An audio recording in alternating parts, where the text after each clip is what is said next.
क्या हुआ? ईशू का फोन। क्या? चुप रहना। हेलो। निखिल मुझे चीट कर रहा है। क्या? पर तुझे कैसे पता चला? मैं अभी उसे सरप्राइज देने आई थी और मैंने देखा वो हमारे बेडरूम में किसी और लड़की के साथ सोया हुआ है। जब तूने लड़की की शक्ल देखी क्या? नहीं, मैंने उस लड़की को तो नहीं देखा क्योंकि उसका फेस दूसरी साइड था, पर निखिल को तो देखा है ना मैंने, वो भी हमारे बेडरूम में। मेरा मेरा मन कर रहा है ना, मैं अभी उन दोनों को रंगे हाथ पकड़ लूं। नहीं नहीं, रंगे हाथ क्यों पकड़ना है? तू एक काम कर, तू मेरे घर आ जा, मैं 15-20 मिनट में अपने घर पहुंच रही हूँ, ठीक है? नहीं रिद्धि, मेरा मन है अभी मैं थोड़ी देर अकेले रहना चाहती हूँ, प्लीज। अच्छा तू है कहाँ? मैं बाहर आ गई। अच्छा सुन, तू टेंशन मत ले, कल तरुण और मैं दोनों आएंगे और हम तीनों ना उसे रंगे हाथों पकड़ेंगे, ठीक है? तू टेंशन बिल्कुल भी मत ले।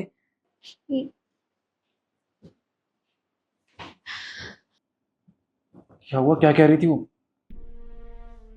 ईशू ने हम दोनों को देख लिया है। क्या? इसका मतलब ईशू ने हम दोनों को देख लिया? अब क्या होगा हमारा? पर ईशू ने मेरी शक्ल नहीं देखी है, सिर्फ तुम्हारी देखी है। ईशू को ऐसा लग रहा है कि तुम्हारे साथ कोई और लड़की है। यार मैं तो बहुत बुरा फंस गया इस सिचुएशन में। मुझे समझ नहीं आ रहा क्या करूं मैं। यार मेरा क्या होगा? तुम टेंशन क्यों ले रहे हो? मैं हूं ना।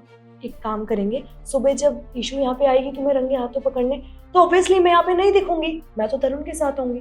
और अगर वो तुमसे पूछे कि वो लड़की कौन थी, तो तुम बोल देना कि तुम्हारी गलत फहमी है, कोई लड़की नहीं थी बेडरूम में। और जब वो पूरा घर देखेगी तो कोई नहीं मिलेगा उसे, बात सॉर्ट हो जाएगी। ठीक है, तुम टेंशन मत लो, पर हमें अभी यही करना पड़ेगा। ठीक है, तो एक काम करता है, तुम ना अभी अपने घर के लिए निकल जाओ। अभी नहीं निकल सकती, वो बाहर ही बैठी है। क्या? थोड़ी देर बाद जाती हूँ मैं। ठीक है।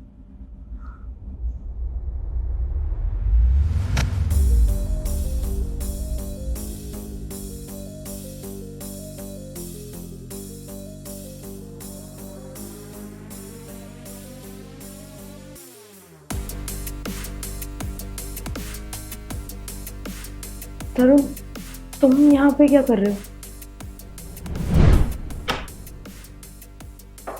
अरे ईशु, तुम यहाँ कैसे? हाँ, कुछ समझ नहीं आ रहा था मुझे, तो सोचा यहाँ चली आऊँ। रिद्धि है, मुझे ना उससे कुछ बात करनी है। रिद्धि?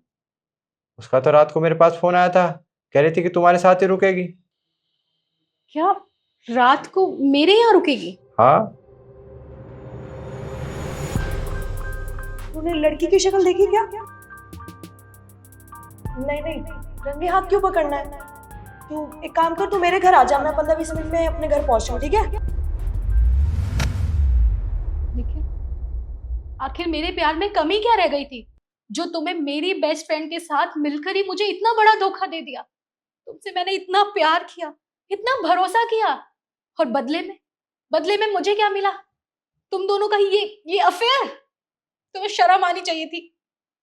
रिद्धि, मैंने तुम पर भरोसा किया, तुम्हें कहीं भी जाने से नहीं रोका। तुम्हारा रात को फोन आया, तुमने मुझसे बोला कि मैं ईशु के यहाँ पर रुक रही हूँ, सुबह आऊंगी, और तुम यहाँ पर ये गुल खिला रही हो। ऐसा है, मुझे अब तुम्हारे साथ रहना ही नहीं है और तुम्हें घर पर आने की कोई जरूरत नहीं है, समझी तुम? तरुण! और तुम खड़े खड़े मेरी शक्ल क्या देख रहे हो? शर्म नहीं आई क्या तुम्हें ये सब करते हुए? मेरी नजरों के आगे से ना दूर चले जाओ, वरना कुछ ऐसा कर दूंगी ना कि तुम्हें अपनी करनी पे इतना पछतावा होगा। ईशु, मुझसे गलती हो गई, प्लीज मुझे माफ कर दो। मैं बस बहक गया था। बस मैं तुमसे माफी मांगता हूँ। देखो, मैं तुम्हारा पति हूँ, इतना तो कर ही सकती हो ना मेरे लिए। अच्छा, गलती हो गई। अगर तुम्हारी जगह ये गलती मैंने की होती ना, तुम्हें तब मेरे दर्द का अंदाजा होता। और ये घर ना मैंने हमारे लिए लिया था, ना कि तुम्हारी अय्याशियों के लिए लिया था। इसलिए यहाँ से प्यार से चले जाओ, वरना अगर मैंने तमाशा किया ना तो इतना ज्यादा करूंगी कहीं मुंह दिखाने लायक नहीं छोड़ूंगी तुम्हें। इसलिए निकलो यहाँ से। Baby please. Shut up! तुम्हें कहा ना कि यहाँ से निकल जाओ, मतलब निकल जाओ।